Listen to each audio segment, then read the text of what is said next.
नमस्ते सभी को।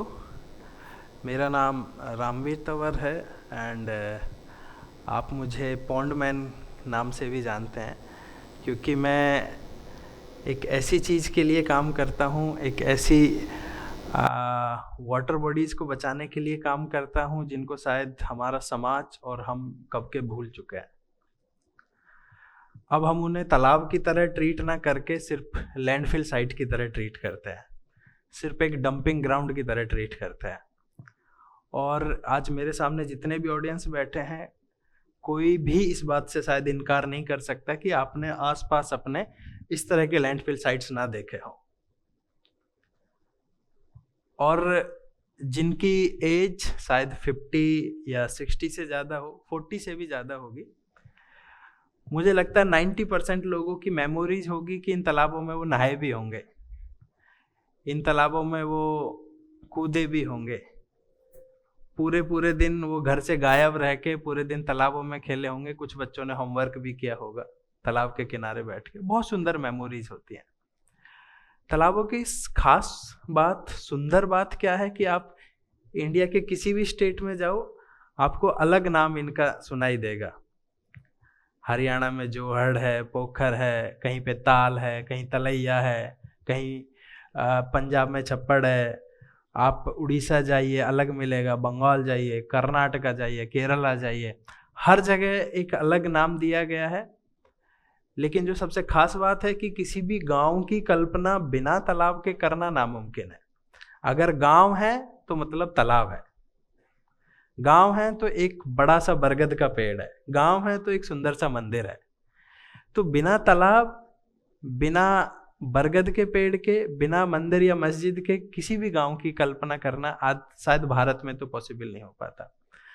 अनफॉर्चुनेटली और सारी चीज़ें अभी भी बची हैं, लेकिन एक चीज़ जो उनमें से गायब हुई है वो है तालाब।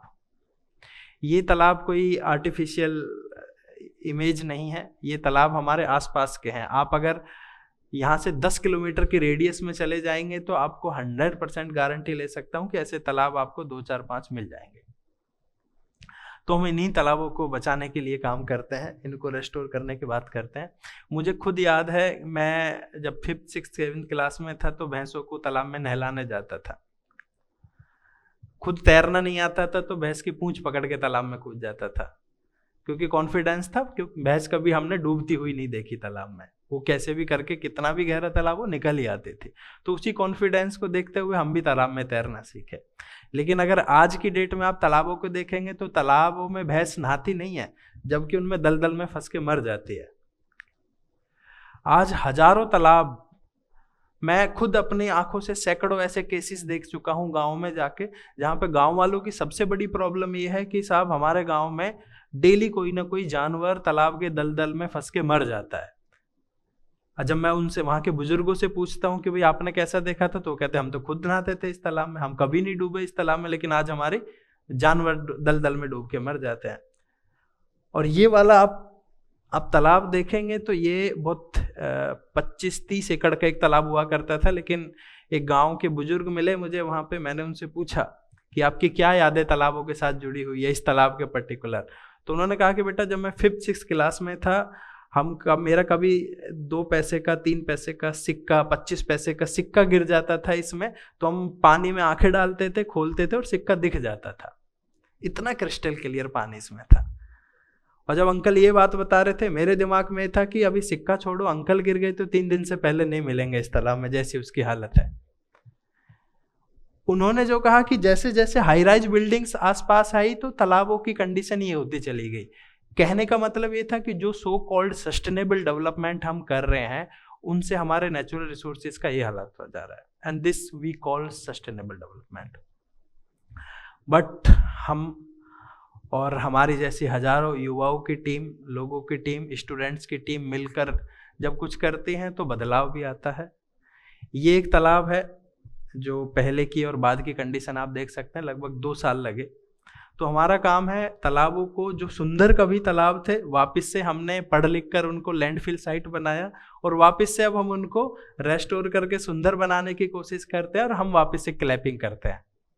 That is the process.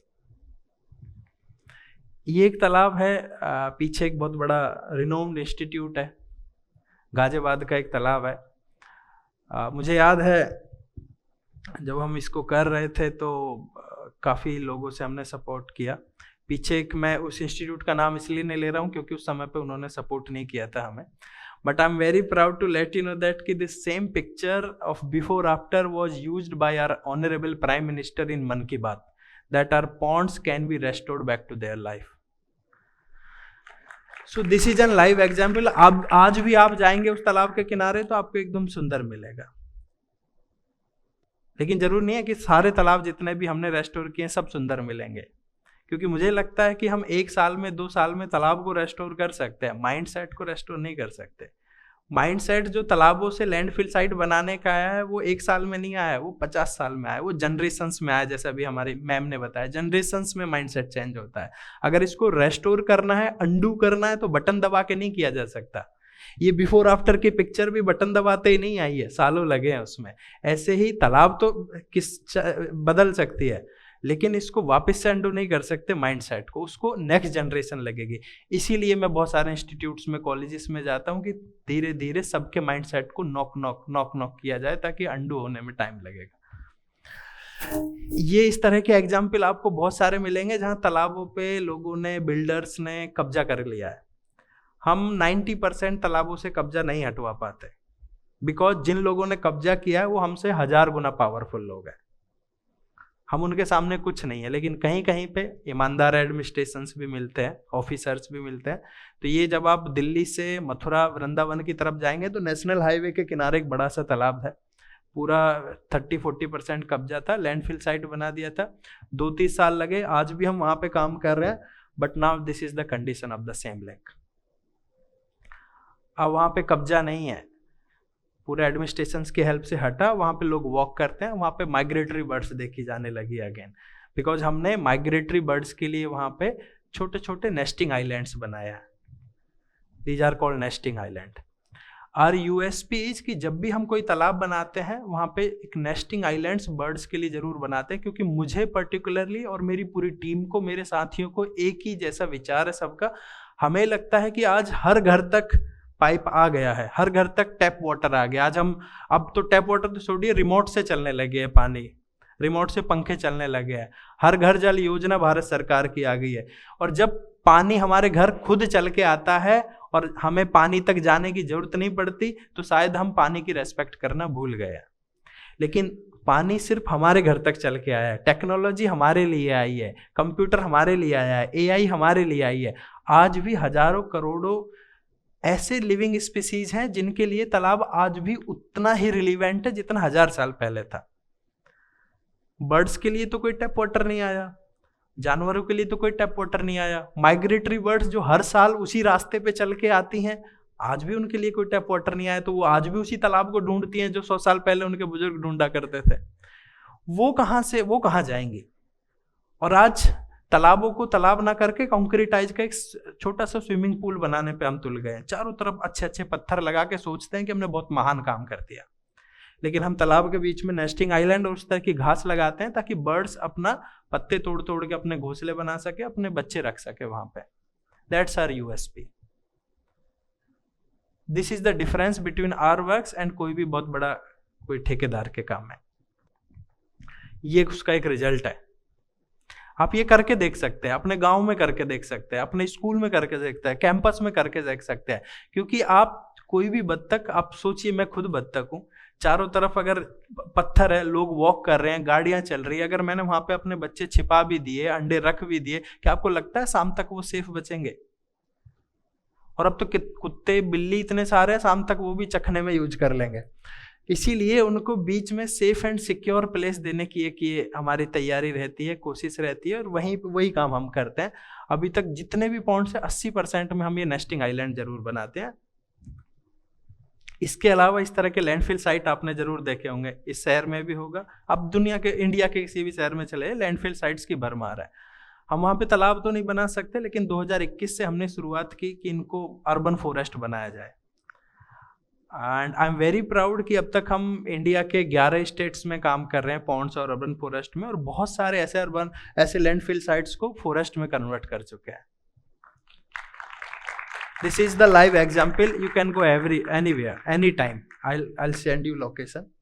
This is the step-by-step picture of the assembly and field site. कैसे वो ईयर बाय ईयर चेंज होता है. अभी आप उसमें जाएंगे तो ऐसे वॉक कर सकते हैं वहां पे. और ये मैंने नहीं किया है, आसपास के सारे कॉलेजेस, सारे स्कूल्स, सारे छोटे छोटी RWAs को हिस्सा बनाया, सब ने छोटा छोटा अपना कंट्रीब्यूशन दिया, तब जाके इतना बड़ा चेंज आता है. मैं कैसे कर सकता हूँ इतना? मैं सिर्फ एक उसका फेस हूँ, मैं उसको टीम को लीड करता हूँ बस. That's my work. मेरे लिए जो सबसे बड़ा अचीवमेंट है, recently I have been part of CBSE. मैं अपने आप को बड़ा प्राउड फील करता हूँ. शुरू में जब हमने काम शुरू किया तो लोगों ने बहुत मजाक उड़ाया कि यार बीटेक MNC की जॉब छोड़ के तुम क्या करने जा रहे हो? जोड़ साफ करने जा रहे हो. इस काम की कोई इज्जत नहीं है, क्योंकि इस काम को अनपढ़ लोग करते हैं या किसी सो कॉल्ड समाज में एक किसी पर्टिकुलर जाति के लोग काम करते हैं. तो मैंने कहा ठीक है, मैं रॉन्ग प्रूव कर देता हूँ इसको. बाद में मुझे पाया कि इस काम, सफाई के काम में जितनी इज्जत है उतनी इज्जत दुनिया के किसी भी काम में नहीं है. क्योंकि मैंने सफाई का काम करता हूँ, ऑनरेबल प्राइम मिनिस्टर, देश के राष्ट्रपति जी, सारे मुख्यमंत्री जी, इतने सारे governor, and our work has been covered in 9 countries and finally we got a space in CBSE. अब ऑफिशियली 6th क्लास में आप एक पूरा चैप्टर पढ़ सकते हैं पॉन्ड मैन का. बहुत सारी शॉर्ट मूवीज बन रही है. मैंने कोई किताब नहीं लिखी, लेकिन बहुत सारी किताबों में आज ये चैप्टर पूरा आ रहा है. बहुत सारे लेखक इस पे काम कर रहे हैं. सो मुझे लगता है जब भी आपको कोई बोले कि सफाई के काम में, मैं खुद यही ट्राई करता हूँ, जब भी आप कोई भी मेरा मजाक उड़ाने का कोशिश करता है तो मैं खुद उसको बोलता हूँ कि जिस काम की खुद प्रधानमंत्री जी, राष्ट्रपति जी तारीफ कर सकते हैं, इज्जत दे सकते हैं, तो तुम होते कौन हो बेइज्जती करने वाला है. और मेरा एक ही ड्रीम है, मैं बहुत सारे ऐसे यंगस्टर्स को, ऐसे लोगों को अपने साथ जोड़ना चाहता हूँ, ताकि एक दिन पॉन्ड मैन्स की भी अपनी एक कम्युनिटी हो और एक ऐसा ऑडिटोरियम हो जिसमें सारे पॉन्ड मैन बैठे हो. Thank you so much.